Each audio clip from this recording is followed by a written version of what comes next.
กองบัญชาการทานแขวงเสียงขวงได้จัดพิธีกวดกาสุขภาพและหับเอาสาวหนุ่มชายชะกันเข้าเป็นทหารพันธาป้องกันศาสตร์ประจำศกปี 2025-2026 ซึ่งได้จัดขึ้นในวันที่ 19 มังกรผ่านมาโดยการเป็นประธานของสหายพันโททองวันอินทภาวงศ์ห้องหัวหน้ากลุ่มกำลังพลกลุ่มใหญ่เสนาธิการกองทัพพร้อมด้วยบรรดาสหายวิชาการอนุกรรมการระดมพลทั้งกำลังหลวงและกำลังท้องถิ่นเข้าร่วมในพิธี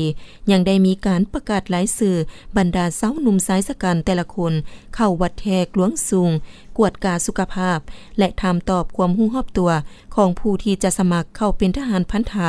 เพื่อรับใช้ประเทศชาติและจัดเข้าอยู่กำลังท้องถิ่นทานแขวงเสียงขวงที่ได้ผ่านการคัดเลือกและผ่านการกวดกาทางด้านมาตรฐานเงื่อนไขซึ่งเป็นคนลาวสัญชาติลาวมีอายุแต่18 30 ปีเพศชายหลวงสูง 1.55 ซมขึ้นไปและน้ำหนัก50กิโลกรัมจบชั้นประถมขึ้นไปอายุบ่เกิน30ปีเพื่อไปอบรมหัดแอบการทหารการเมืองพลาธิการเทคนิคของกองทัพและระยะ3เดือนอยู่โรงเรียนการทหารท้องถิ่นทานแขวงซึ่งผ่านการคัดเลือกและกวดตัวจริงได้ทั้งหมด80สหายโอกาสนี้สหายพันโทดาวันเดชตพลหัวหน้าแผนกกำลังพลก็ได้มีคำเห็นโอ้ลมซึ่งสหายกล่าวแสดงความยินดีต้อนรับบรรดาสาวหนุ่มผู้เป็นอนาคตของชาติที่สมัครใจก้าวเข้าสู่ทันแถวกองทัพก็คือกำลังประกอบอาวุธกองทัพปราศสุลาว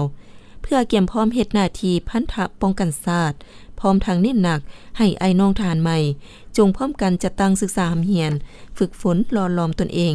เอาใจใส่จะตั้งปฏิบัติ7ระบอบ18เวียกของกองทัพวางออกด้วยความอดทนเพื่อกลายเป็นนักรบที่ดีเด่นของกองทัพในต่อหน้าให้มีคุณภาพสูง